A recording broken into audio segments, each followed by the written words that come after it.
शुरुआत कर रहे हैं आज हम लोग कक्षा 12वीं के ऑर्गेनिज्म एंड पॉपुलेशन चैप्टर के लेक्चर नंबर 3 का, जिसमें हम लोग बात करेंगे पर्यावरणीय कारकों का जीवों के ऊपर प्रभाव, यानी पौधे के ऊपर और जंतु के ऊपर पर्यावरणीय कारक का क्या क्या प्रभाव पड़ता है। मेनली हम लोग कितने कारक पढ़े थे? 2 कारक, एक जैविक कारक होता है और एक अजैविक कारक। अजैविक कारक में ही हम लोग बात कर रहे थे किसके बारे में?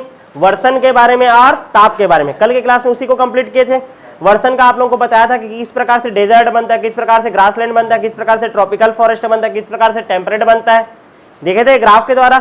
उसके बाद हम लोग बात कर रहे थे किसके बारे में? टेम्परेचर। टेम्परेचर का सोर्स क्या है हम लोगों के लिए? सूर्य। क्या है? सूर्य। ठीक है। इसी के साथ साथ आप लोगों को हाइबरनेशन क्या होता है, एस्टिवेशन क्या होता है, यूरिथर्मल जीव किसे कहते हैं, स्टेनोथर्मल जीव किसे कहते हैं, ये पढ़े थे। ठीक है। फिर कोल्ड रिगर प्लांट किसको बोलते हैं, हीट रिगर प्लांट किसको बोलते हैं, इसके बारे में बात किए थे, याद है कि नहीं? तुषार प्रतिरोधी पौधा, ठीक है, ताप प्रतिरोधी पौधा, ठीक है, तुषार चोट किसे कहते हैं, इंजरी, याद आया? ठीक है। तो ये सब टॉपिक हम लोग क्या कर चुके थे? कंप्लीट कर चुके थे। आज जो प्रभावित करने वाला दूसरा कारक है, ठीक है, जल, और उसके बाद प्रकाश, और उसके बाद मिट्टी, इन सब का हम लोग क्या करेंगे? बारी बारी से फिर से अध्ययन करेंगे। क्लियर है कि नहीं? तो पुराना जितना भी आपका लेक्चर हुआ उसको एक बार देख लेना, ठीक है, कंप्लीट कर लेना। उसके बाद ही ये वाला जो लेक्चर है उसको कवर करना। डेली के डेली याद करते जाओगे तो आराम से याद हो जाएगा, ठीक है ना? पूरा पर्यावरण ही है। आगे बढ़ जाएं। ठीक है। आज हम लोग पढ़ेंगे पर्यावरणीय कारकों में प्रभावित करने वाला कारक पौधे और जंतुओं को। तीसरा नंबर का जो कारक है वो है आपका क्या? जल। जल बोले तो वाटर। क्लियर है कि नहीं? ठीक है। ताप के बाद सबसे ज्यादा प्रभावित जीव को करता है तो वो है क्या? आपका जल। ठीक है। ताप के बाद याद रखना, ताप के बाद सर्वाधिक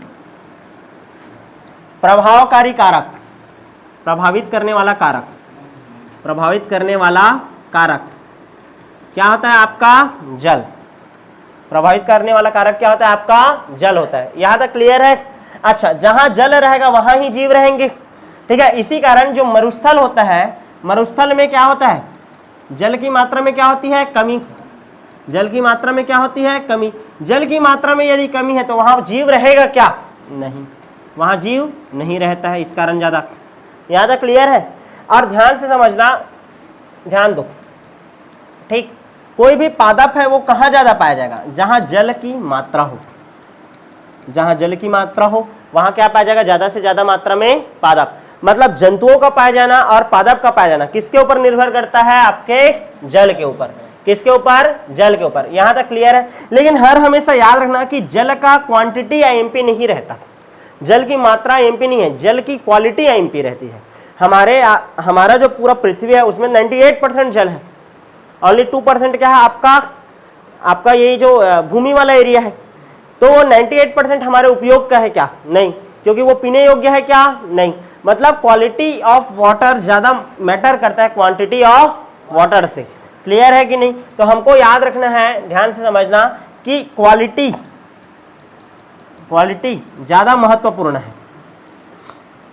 क्वालिटी ज्यादा महत्वपूर्ण है, ना कि क्वांटिटी। यहां तक क्लियर है? यहां तक समझ आया? अच्छा, समुद्र में रहने वाला कोई जीव है तो क्या उसको जल का प्रॉब्लम नहीं होता होगा? जल का क्या उसके में कमी नहीं होता होगा? होता है। ठीक है। समुद्र में रहने वाले जीव के चारों ओर पानी है, लेकिन यदि वो खा रहा है तो उसके उपयोग का है क्या? वो नहीं। समझ आ रहा है कि नहीं? ठीक है। तो समुद्र में रहने वाले जीव कौन सा प्रॉब्लम फेस करते हैं? समुद्री जीव। कभी भी याद रखना, समुद्री जल में रहने वाले जो जीव हैं कैसा प्रॉब्लम फेस करते हैं? तो याद रखना, परासरणीय प्रॉब्लम फेस करते हैं। कैसा प्रॉब्लम? परासरणीय समस्या। परासरणीय समस्या का मीनिंग क्या है? जैसे कोई मछली है, स्वच्छ जल का ये मछली है, यानी कि ऐसा मछली है जो कि कहाँ रहता है? साफ पानी में। उसको तुम लोग समुद्र में डाल दिए, समुद्र में डालोगे, समुद्र का पानी क्या है? खारा है। क्लियर है? समुद्र का पानी क्या है? खारा है। परासरण हो जाएगा, यानी कि इसका पानी कम सांद्रता का है, इसके शरीर का जो पानी रहेगा वो बाहर निकलने लग जाएगा, मछली सूख हो जाएगा और उसका क्या हो जाएगा? डेथ। या फिर ऐसा करो कि समुद्री मछली को नॉर्मल पानी में डाल दो, तो समुद्री मछली के शरीर के अंदर पानी घुस जाएगा और मछली फूल जाएगा और फूल करके क्या हो जाएगा? मर जाएगा। यानी कि समुद्र में रहने वाले जो जीव हैं उनको कैसा समस्या हो सकता है? परासरण से रिलेटेड समस्या। कैसा? परासरण से रिलेटेड समस्या। मोस्ट टाइम भी क्वेश्चन है, 1 नंबर का आता है। समुद्र में रहने वाले जीवों को कौन सी समस्याओं का प्रॉब्लम करना पड़ता है? परासरणी समस्या का। कैसे समस्या का? परासरणी। समुद्र में रहने वाली मछली स्वच्छ जल में नहीं रह सकती और स्वच्छ जल में रहने वाली मछली समुद्री जल में नहीं रह सकती। यहां तक क्लियर है कि नहीं? ठीक है, आगे बढ़ जाए क्या? अच्छा, जल के बारे में और ज्यादा और क्या आईएमपी चीज है? जल में देखा जाता है सॉल्ट की मात्रा। किसकी मात्रा? सॉल्ट, नमक, लवण की मात्रा। लवण की मात्रा को हम लोग मापते हैं पीपीटी से। किससे मापते हैं? पीपीटी से, पार्ट्स पर 1000 भाग प्रति 10,000 या 1000 भाग प्रति 1000। मान लो जो नॉर्मल वाटर होता है, हमेशा याद रखना, जो नॉर्मल इनलैंड वाटर होता है, जमीन के नीचे जो पाया जाने वाला पानी है, ठीक है, उसमें लवण की मात्रा, किसकी मात्रा? लवण की मात्रा, ठीक है, जो भी लवण रहता है, सॉल्ट है, सॉल्ट की मात्रा 5 पीपीटी से कम होता है। 5 पीपीटी से क्या होता है? कम। यहां तक क्लियर है? अच्छा, जो समुद्री जल रहता है ना, सी वाटर, उसमें लवण का मात्रा 30 से 35 पीपीटी रहता है। कितना? 30 से 35 पीपीटी। लेकिन जो खारा जल रहता है, बहुत ही ज्यादा खारा जल, ठीक है, उसमें लवण का मात्रा 100 पीपीटी से भी ज्यादा होता है। 100 पीपीटी से ज्यादा होता है। समझ आ रहा है कि नहीं? ये क्लियर है? जैसे कि 100 ml पानी है, समझने का कोशिश करो, 100 नहीं बोलना चाहिए, कितना? 1000 ml पानी है। 1000 ml पानी में 5 ग्राम, यदि ध्यान समझो, 5 ग्राम लवण मिला है तो उतना ज़्यादा खारा रहेगा क्या? नहीं। समुद्री जल में कितना? 30 से 35 अच्छा खारा हो जाएगा, और सबसे ज़्यादा खारा जिसमें 100 पीपीटी हो। समझ आ रहा है नहीं? क्लियर है? तो कौन सा जल तुम्हारे लिए ज़्यादा बेटर है? ये वाला। क्लियर है? समझ आया कि नहीं? यानी कि जल में लवण की मात्रा को हम लोग किससे मापते हैं? पीपीटी से। इनलैंड वाटर में कितना रहता है? 5 पीपीटी से कम, सी वाटर में 30 से 35 पीपीटी, और खारा जल में कितना? 100 पीपीटी। यहां तक क्लियर है कि नहीं? अब कुछ जीव जो रहते हैं लवण के वाइड रेंज को, कुछ जो जीव रहते हैं जो जल में लवण है उस जल में आसानी से रह सकते हैं, खारे जल में आसानी से रह सकते हैं, ठीक है, यानी कि वाइड रेंज को वो सहन कर सकते हैं। मतलब वो जो जीव है वो 30 से लेकर के 100 पीपीटी तक का जल में यदि मात्रा घुला है, किसका? लवण का, तो उसको आसानी से वो सहन कर सकता है, मतलब एक अच्छा खासा रेंज को सहन कर सकता है वो। तो ऐसे जीव को हम लोग बोलते हैं यूरीहेलाइन, यूरीहेलाइन जीव, यूरीहेलाइन जीव जो वाइड रेंज को सहन कर सकता है। मतलब थोड़ा कम खारा हो या थोड़ा ज्यादा खारा हो। समझ आ रहा है कि नहीं? कम खारे से लेकर के एकदम ज्यादा खारा तक कोई भी परिस्थिति में रखूं वो जीव जिंदा रह सकता है। तो ऐसे जीव को क्या बोलते हैं हम लोग? यूरीहेलाइन। याद करो, टेम्परेचर रहता था क्या बोलते थे? यूरीथर्मल। अभी क्या बोल रहा है? यूरीहेलाइन। और मान लो कम रेंज को सहन करके क्या नाम हो जाएगा इसी का? स्टेनोहेलाइन। क्या हो जाएगा? स्टेनोहेलाइन, जो स्मॉल रेंज को कवर करता है। मतलब ऐसा जीव जैसे कि तुम लोग हो, तुम लोग को नॉर्मल पानी में नहाने के लिए बोलूंगा, एक दिन नहाओ, ध्यान देना, हमेशा नहा सकते हो, लेकिन समुद्री पानी में नहाने के लिए बोले लगातार, तो नहा पाओगे क्या? नहीं। समझ आ रहा है कि नहीं? यानी कि हम लोग ज्यादा रेंज को सहन नहीं कर सकते, मतलब स्मॉल रेंज को सहन कर सकते हैं वे जीव जो लवण की स्मॉल रेंज को, लघु परास को ही सहन कर सकते हैं। उसको क्या बोलते हैं? स्टेनोहेलाइन। क्या बोलते हैं? स्टेनोहेलाइन। ताप का जो कम रेंज को करता था उसको क्या बोलते थे? स्टेनोथर्मल। इसको क्या बोल रहे हो? स्टेनोहेलाइन। क्लियर है? कितना परिभाषा हो गया? Total 4। Eurythermal, euryhaline, stenothermal, stenohaline. Clear है? आगे बढ़ जाए क्या? आगे बढ़ जाऊं? नेक्स्ट देखो, अब ये हो गया कहानी किसका? ताप का और जल का। अब बात करते हैं तीसरा प्रभावित करने वाला, प्रकाश। प्रभावित करने वाला कारक क्या है आपका? प्रकाश। बोले तो लाइट। क्या पढ़ रहे हैं हम लोग? लाइट। लाइट हमको कहां कहां से मिल सकता है? सूर्य से मिलता है भैया मेनली तो, और कहां से मिल सकता है? चंद्रमा से मिल सकता है, और कहां से मिलता है? तारों से मिलता है। ठीक है, सूर्य है, चंद्रमा है और तारा है, ये सभी क्या है? प्राकृतिक स्रोत हैं किसके? प्रकाश के। यहां तक क्लियर है? अच्छा, याद रखना, प्रकाश की मात्रा का मापन हम लोग करते हैं फोटोमीटर से। किससे करते हैं? फोटोमीटर से। फोटोमीटर, या इसी को बोलते हैं लक्सोमीटर। क्या बोलते हैं? लक्सोमीटर। प्रकाश की मात्रा का मापन किससे किया जाता है? फोटोमीटर से या लक्सोमीटर से। किससे करते हैं? फोटोमीटर से या फिर लक्सोमीटर से। याद रखोगे ये, क्लियर है? हमारे लिए प्राकृतिक स्रोत क्या है? सूर्य है या फिर चंद्रमा है या तारा है? मेनली कौन है आपके लिए? सूर्य। अब प्रकाश कोई भी जीव और पौधे को कैसे प्रभावित कर सकता है? प्रकाश कोई भी जीव या कोई भी तुम्हारे पौधे हैं उसको कैसे प्रभावित कर सकता है? तो याद रखना, जितने भी स्थलीय जो जीव होते हैं 3 चीजों के ऊपर डिपेंड करते हैं प्रकाश की। प्रकाश का क्वालिटी, प्रकाश का क्वांटिटी, मात्रा री, और प्रकाश का तीव्रता, इंटेंसिटी। इंटेंसिटी, कितना लाइट आ रहा है, कितना अच्छा लाइट आ रहा है और कितनी तीव्रता का लाइट आ रहा है। समझ आ रहा है कि नहीं? इसका गुणता, इसका मात्रा और इसकी तीव्रता। प्रकाश में 3 चीजें देखेंगे। प्रकाश का क्वालिटी क्या है, प्रकाश का कितना मात्रा आ रहा है, प्रकाश का तीव्रता कितना है। इन 3 चीजों के ऊपर कोई भी पौधा रहेगा या कोई भी जीव रहेगा वो क्या होता है? प्रभावित होता है। यहाँ तक क्लियर है कि नहीं? जैसे कि तुम लोग ये भी जानते हो कि प्रकाश के आधार पर ही कोई बहुत सारे जीव क्या करते हैं? माइग्रेशन करते हैं। जैसे चिड़िया को कैसे पता है कि अभी मेरे को घर जाना है? जैसे ही शाम होता है सूर्य का प्रकाश क्या होने लग जाता है? हटने लगता है। तो प्रकाश का ही मात्रा डिसाइड करता है। देखना कई बार ना बदली आ जाता है, चिड़िया तुरंत अपने घर वापस जाता है। तुम लोग देखना जैसे ही वो बरसात आते रहता है ना उस टाइम देखना चिड़िया लोग वापस घर जाते हैं। उसको क्या लगा कि अब अंधेरा होने वाला है, तो उसके आधार पर क्या कर रहे हैं वो लोग? माइग्रेशन कर रहे हैं। क्या कर रहे हैं? माइग्रेशन करते हैं। तो प्रकाश जो रहता है किसको डिसाइड करता है? माइग्रेशन। सबसे ज्यादा जरूरी चीज प्रकाश संश्लेषण। फोटोसिंथेसिस ही नहीं होगा तो ग्लूकोज बनेगा क्या? नहीं। तो स्वपोषी जीव जीवित रहेंगे क्या? नहीं। स्वपोषी नहीं रहेंगे तो विषमपोषी रहेंगे क्या? नहीं। तो प्रकाश सोचो कितना ज्यादा आईएमपी कारक है। प्रकाश संश्लेषण को भी क्या करता है? ये प्रभावित करता है। क्लियर है? यहां तक समझ आया कि नहीं? अच्छा, प्रकाश यदि अनुपस्थित रहा तो पौधे का जो पत्ती है, पौधे का जो पत्ती है वो क्या हो जाता है? पीला। क्या हो जाता है? पीला। और इस बीमारी को बोलते हैं पांडुरता। क्या बोलते हैं? पांडुरता। ठीक है? इटियोलेशन, इटियोलेशन, ये भी याद रखना। क्लियर है?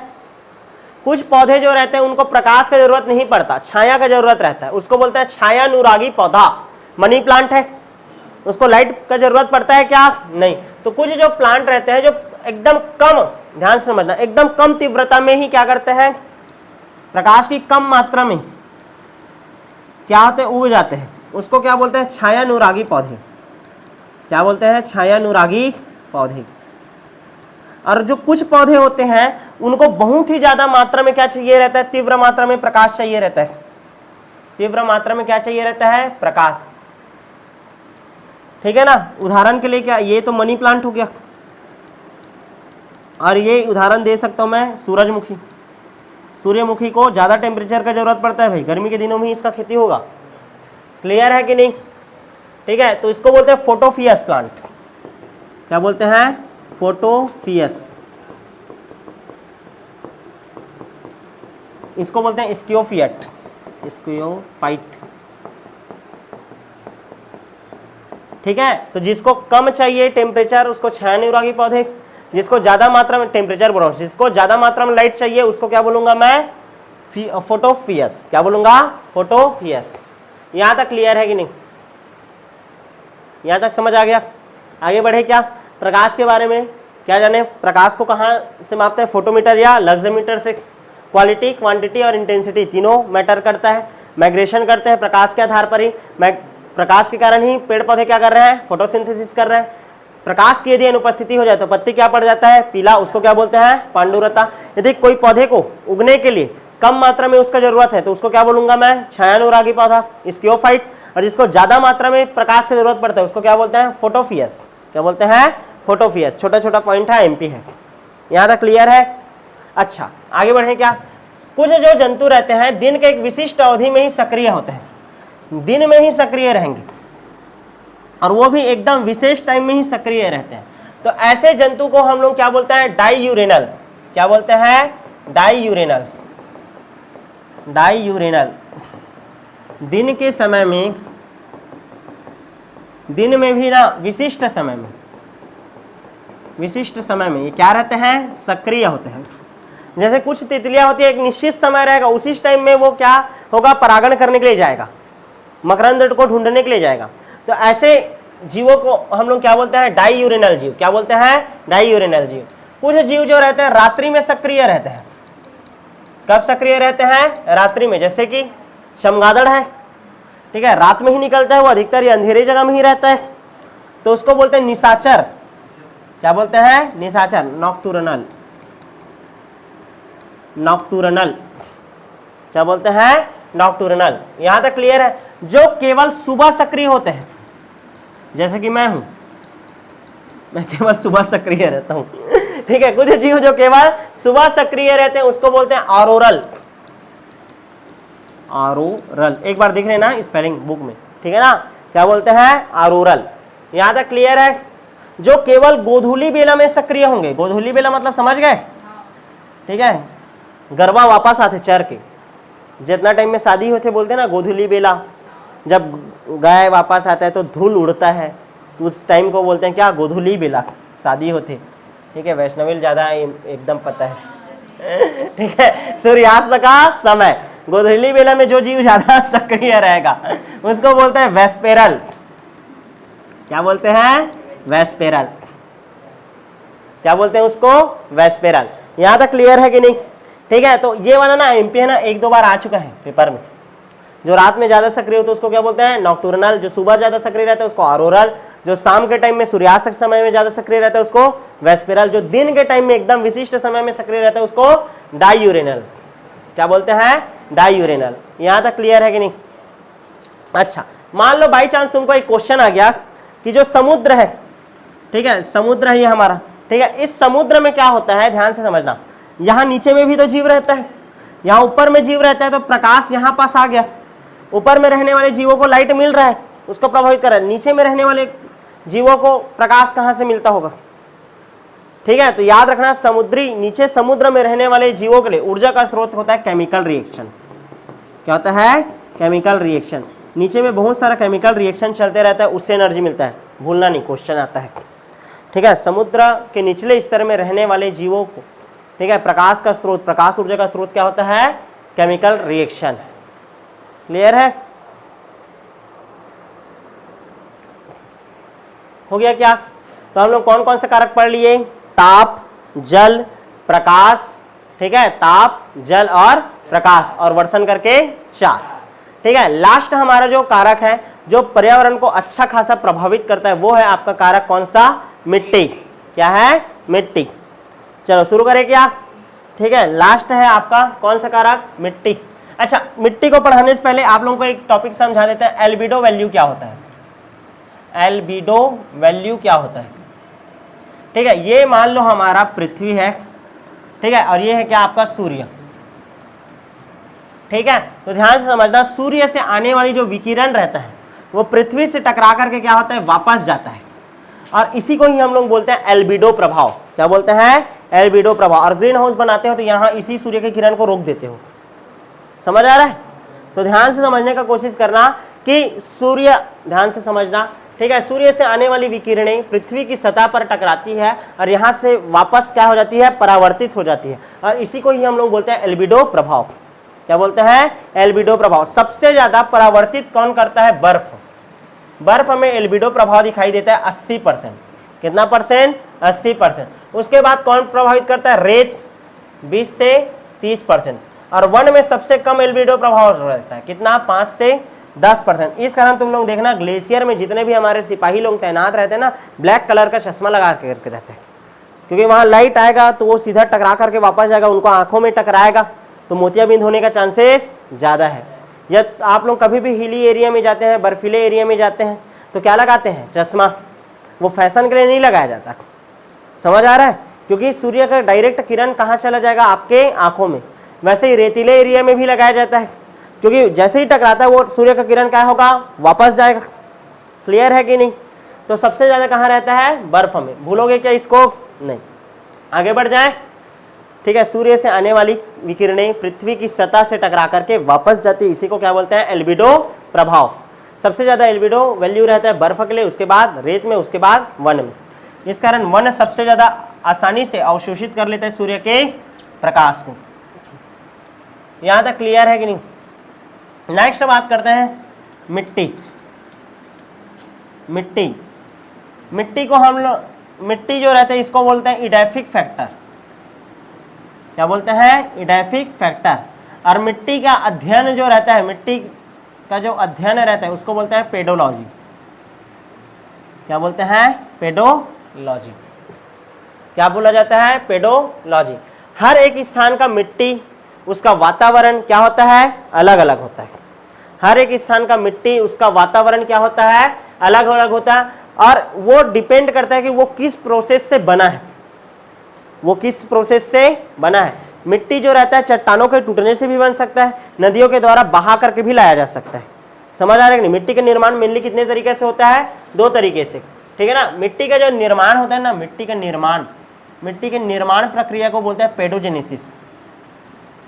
क्या बोलते हैं? पेडोजेनेसिस। क्या बोल देते हैं? पेडोजेनेसिस। यहाँ तक क्लियर है कि नहीं?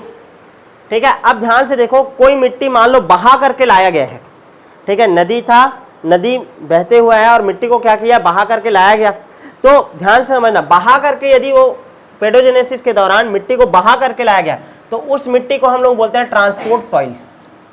क्या बोलते हैं? Transport soil. क्लियर है ना? यानी मिट्टी जो था अपने वास्तविक स्थान पर नहीं था, उसको बहा करके क्या किया गया है? लाया गया है। तो उस मिट्टी को क्या बोलते हैं? Transport soil. और मान लो कोई मिट्टी बना और उसी जगह पर रह गया तो उसको हम लोग बोलते हैं residual soil. RESIDUAL, residual soil. तो कितने टाइप का मिट्टी हो गया मेनली अभी? निर्माण के आधार पर दो प्रकार का। एक यदि बहा करके लाया गया नदियों द्वारा तो उसको क्या बोलेंगे? ट्रांसपोर्टेड सॉइल या ट्रांसपोर्ट सॉइल। ठीक है, ट्रांसपोर्टेड लिख देता हूँ। और मान लो, ध्यान समझना, मिट्टी पेडोजेनेसिस के दौरान उसी जगह पर रुक गया, निर्माण प्रक्रिया के दौरान उसी जगह पर रुक गया, मिट्टी का निर्माण हो रहा था, मान लो मिट्टी बह गया तो क्या बोलूंगा मैं? Transported soil. और मान लो उसी जगह में रुक गया तो क्या बोलूंगा? Residual soil. क्या बोलूंगा? Residual soil. यहाँ तक क्लियर है? अब ये जो ट्रांसपोर्टेड सॉइल होता है ना, ये भी बहुत प्रकार का हो सकता है। ट्रांसपोर्टेड सॉइल जो रहता है वो भी बहुत प्रकार का हो सकता है। मिट्टी के बारे में परिभाषा नहीं दे रहा हूँ भाई, मिट्टी के बारे में परिभाषा तुम लोग खुद लिख सकते हैं। क्लियर है? चलो, तो ट्रांसपोर्टेड सॉइल कैसे कैसे हो सकता है? एक होता है एल्यूवियल सॉइल। एल्यूवियल सॉइल जो कि जल के स्थानांतरण से बना होगा। किससे बना होगा? जल के स्थानांतरण से बना होगा, उसको क्या बोलूंगा मैं? Alluvial soil. और कैसा सॉइल हो सकता है? कल्यूवियल, CL आ गया, कल्यूवियल सॉइल। ये कैसे आया होगा? ठीक है, मान लो भौतिक कारक है, जैसे भूकंप वगैरह आया तो उसके कारण मान लो आपका क्या आ गया? भौतिक परिवर्तन के कारण मिट्टी का निर्माण हुआ, तो उसको क्या बोलूंगा? कल्यूवियल सॉइल। ठीक है, एक बार देख लेना स्पेलिंग बुक में। एक होता है इओलियन सॉइल।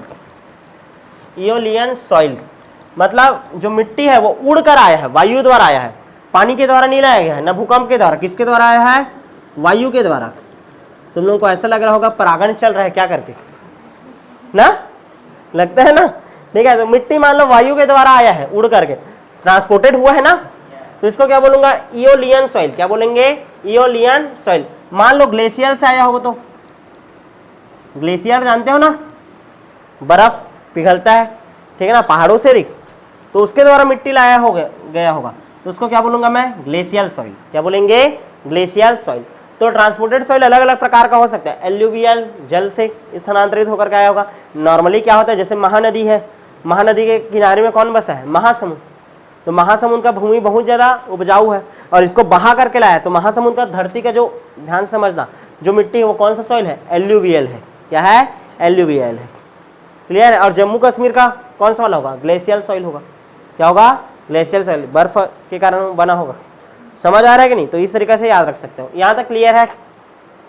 पेडोजेनेसिस के आधार पर रेसिडुअल सॉइल हो सकता है और ट्रांसपोर्टेड सॉइल हो सकता है। आगे बढ़ जाएं, नेक्स्ट देखते हैं मिट्टी के घटक। अब मिट्टी किन किन चीजों से मिलकर बना है, मिट्टी कैसे बना ये तो जान डाले। मिट्टी किन किन चीजों से मिलकर बना होगा? तो सबसे पहले मिट्टी में पाया जाएगा क्या? खनिज पदार्थ। क्या पाया जाएगा? खनिज पदार्थ। बहुत सारा खनिज कण उपस्थित रहेगा। उसके अलावा उसमें बहुत सारा कंकड़ कण हो सकता है भाई, कंकड़ हो सकता है बहुत सारा, क्या हो सकता है? कंकड़। क्या हो सकता है? कंकड़। उसमें मोटा बालू हो सकता है, बालू मतलब रेत, मोटा बालू हो सकता है। इसके अलावा गाद हो सकता है, गाद समझ रहे हो? कचड़ा वगैरह जो खादा टाइप का जमता है ना, उसको क्या बोलते हैं? गाद। ठीक है, और उसमें क्या हो सकता है? क्ले हो सकता है। क्या हो सकता है? क्ले, एकदम चिकना मिट्टी, उसको क्या बोलते हैं? क्ले। समझ आ रहा है कि नहीं? तो मिट्टी में क्या क्या होता है? खनिज पदार्थ होता है, कंकड़ होता है, मोटा बालू हो सकता है, गाद हो सकता है और क्ले हो सकता है। क्या हो सकता है? क्ले। अब इन सभी पदार्थों की उपस्थिति के आधार पर, इन सभी पदार्थों के उपस्थिति के आधार पर फिर से मिट्टी को बांटा जाता है। ठीक है, एनसीईआरटी में इतना सारा नहीं है, लेकिन तुम्हारे बुक में है, इस कारण मेरे को बताना पड़ रहा है। क्लियर है कि नहीं? इसके आधार पर, इन सभी पदार्थों के आधार पर मिट्टी को फिर से बांट सकते हैं। सबसे पहला होता है बलुवीय मृदा, ऐसा मिट्टी जिसमें रेत का मात्रा बहुत ही ज्यादा होता है, उसको क्या बोलते हैं? बलुवी मृदा। ठीक है, दूसरा होता है क्ले सॉइल। दूसरा क्या होता है? Clay soil. क्ले सॉइल जो रहता है उसमें 75% क्ले होगा, मतलब 75% चिकना मिट्टी होगा, चिकनी मिट्टी, और 25% गाद होगा। 25% क्या होगा? गाद होगा। इसमें पौधा वृद्धि कर पाएगा क्या? नहीं। अरे मिट्टी की एकदम ज्यादा चिकना है और इस मिट्टी में बहुत ही ज्यादा रेत है, तो इन दोनों में पौधा वृद्धि कर पाएगा क्या? नहीं, इसमें भी नहीं कर सकता, इसमें भी नहीं कर सकता। तीसरा जो सबसे ज्यादा एमपी है, लोम सॉइल, और जो तुम्हारे पेपर में आएगा दोमट मिट्टी। दोमट मिट्टी जिसमें 40% तक क्या होता है? बालू, रेत होता है मात्र 40%। 30 से 50% क्या होता है? गाद होता है। 30 से 50% तक क्या हो सकता है? गाद। 10 से 15% क्या होता है? क्ले। 10 से 15% तक क्या होता है? क्ले। और अल्प मात्रा में या अधिक मात्रा में क्या होता है? ह्यूमस। क्या होता है? ह्यूमस। ठीक है, ह्यूमस किसको बोलते हैं बोलोगे? तो जो पेड़ पौधा का पत्ती रहता है, जो जानवर रहता है, वो मृत हो जाते हैं और अपघटित हो जाते हैं, तो जो खनिज पदार्थ बनता है लीचिंग से, उसको बोला जाता है क्या? ह्यूमस। क्या बोला जाता है? ह्यूमस। क्लियर है? तो ये सभी पाए जाते हैं किसमें? लोम सॉइल में, दोमट मिट्टी। ठीक है, सबसे ज्यादा उपयुक्त होता है। खेती के लिए उपयुक्त मिट्टी कौन सा है? जिसका पीएच का मान कितना हो? 3 से 5 हो। जिसका पीएच का मान कितना हो? 3 से 5 हो, वो खेती के लिए उपयुक्त होता है। क्लियर है? समझ आया कि नहीं? एक बार पीएच देख लूंगा मैं, ठीक है, मेरे को एकदम फिक्स नहीं, लेकिन लगभग 3 से 5 है। यहाँ तक क्लियर? आगे बढ़ जाएं क्या? नेक्स्ट देखें। ठीक है, नेक्स्ट देखो, मिट्टी में अब कौन कौन से कार्बनिक पदार्थ हो सकते हैं? मिट्टी में कार्बनिक पदार्थ के आधार पर उसको हम लोग कितने भागों में डिवाइड करते हैं? 3 भागों में। एक होता है लीटर, एक होता है डफ, और एक होता है क्या? ह्यूमस। क्या होता है? ह्यूमस। मान लो मिट्टी है, मिट्टी के ऊपर पेड़ पौधा लगा है, पत्तियां गिरा, टहनी टूटा, तो वो सब क्या होने लग जाएंगे? सड़ने गलने लग जाएंगे, कोई जीव जंतु मरा होगा। तो जब वो आंशिक रूप से उसका अपघटन हुआ रहता है ना, जब उसका कैसा अपघटन हुआ रहता है? आंशिक रूप से, आंशिक अपघटन हुआ रहता है। ठीक है, या फिर ऐसा ही बोल सकते हो, लीटर मतलब क्या होता है? पादप वह जंतु है, उसका जो मृत अवशेष है, उसका जो क्या है? मृत अवशेष है। ठीक है, या इनका उत्सर्जी पदार्थ यदि उपस्थित है, जैसे मुर्गी फार्म जो ओपन रहता है ना, उसमें डीप लीटर सिस्टम चलता है, मतलब जो मुर्गी, ध्यान से समझना, मुर्गी जो बीट करेगी वही खाद के रूप में उपयोग होता है। क्लियर है कि नहीं? तुम लोग देखना, भेड़ चरवाहे लोग आते हैं ना, तो जिसके खेत में रुकता है तो वो खेत मालिक को पैसा देना पड़ जाता है। ठीक है, क्योंकि उन लोग जो एक्सट्रेक्टा करेंगे, ठीक है ना, उससे बहुत ही उत्तम गुणवत्ता युक्त क्या बनता है? खाद। तो उसके खेत को फायदा है ना भाई, ये रहता है कहानी। तो ध्यान समझना, पादप और जंतु का जो मृत अवशेष रहता है या उनका जो उत्सर्जी पदार्थ रहता है जिस मिट्टी में, उस मिट्टी को क्या बोलते हैं? लीटर। क्या बोलते हैं? लीटर। और मान लो ये आंशिक रूप से अपघटित हो गया, मान लो ये आंशिक रूप से क्या हो गया? अपघटित हो गया, तो उसी को क्या बोलते हैं? डफ। क्या बोलते हैं? डफ। और मान लो पूरी तरीके से अपघटित हो गया, यही पादप और जंतु है वो मर गया, मर करके एकदम सड़ गल गया और एकदम काला पड़ गया, एकदम पता ही नहीं चल रहा है, तो उसको बोलते हैं पूर्ण रूप से जो अपघटित है, उसको क्या बोलते हैं? ह्यूमस। क्या बोलते हैं? ह्यूमस। क्या बोलते हैं? ह्यूमस। और ह्यूमस युक्त जो मिट्टी रहती है बहुत ही ज्यादा क्या होती है? उपजाऊ होती है। ह्यूमस युक्त मिट्टी बहुत ही ज्यादा क्या होती है? उपजाऊ। तो कार्बनिक पदार्थ के आधार पर हम लोग कितने भागों में डिवाइड कर दिए? लीटर, डफ और ह्यूमस। लीटर क्या? हो गया, ध्यान दो। ह्यूमस जो रहता है वो पूरी तरह से घटित रहता है, काला रंग का होता है, ठीक है, और कोलाइडी प्रकृति का होता है। कौन सी प्रकृति का? कोलाइडी प्रकृति, भूलना नहीं, कौन से नेचर का होता है? कोलाइडी प्रकृति का। और इसका प्रतिरोधक क्षमता ज्यादा होता है जी, इसमें प्रतिरोधकता का गुण होता है। किसका गुण होता है? प्रतिरोधकता का गुण। किसका? ह्यूमस में। किसमें? ह्यूमस में। भूलोगे थोड़ी? क्लियर है? जो काला रंग का कंपाउंड है ना, जो खनिज पूरी तरह से सड़ गल गया है, ठीक है, वो काला रंग का रहता है, कोलाइडी नेचर का रहता है, और इसमें प्रतिरोधकता क्या रहता है? ज्यादा। मतलब उस पेड़ पौधे में जो इस ह्यूमस युक्त मिट्टी में उगेंगे उसको रोग होने का चांसेस बहुत ही कम होता है। क्लियर है? यहां तक समझ आया कि नहीं? अब हम लोग ताप कैसे प्रभावित किया, जल कैसे प्रभावित किया, प्रकाश कैसे प्रभावित किया, और मिट्टी भी कैसे अरे मिट्टी कैसे प्रभावित कर सकता है? मिट्टी ही डिसाइड करता है कि कोई एरिया पर कैसा वनस्पति होगा, और वनस्पति डिसाइड करते हैं कि कोई एरिया पर कैसा जीव होगा। समझ आ रहा है कि नहीं? जैसे कि इस स्थान का मिट्टी ज्यादा अच्छा है, समझने का कोशिश करो। बस्तर है तो बस्तर का मिट्टी ज्यादा उपजाऊ है, तो वहां पास ज्यादा से ज्यादा वनस्पति होंगे, ज्यादा जैव विविधता होगा। लेकिन मैं मान लो बात करूंगा रेगिस्तान के मिट्टी का या बंजर भूमि के मिट्टी का, तो वहां पेड़ पौधे कम होंगे, और यदि पेड़ पौधे कम है, बायोडाइवर्सिटी कम, वहां लोगों का जनसंख्या भी क्या होगा? कम। तो सब चीज को कौन डिसाइड कर रहा है? मिट्टी। आबादी किसके आधार पर बसा होगा? मिट्टी के आधार पर ना, कि हाँ यहाँ पास का मिट्टी ज्यादा उपजाऊ है तो यहीं पास एक सिविलाइजेशन होता है, यहाँ पास ही एक समुदाय का विकास हो गया, ऐसा वाला हुआ ना।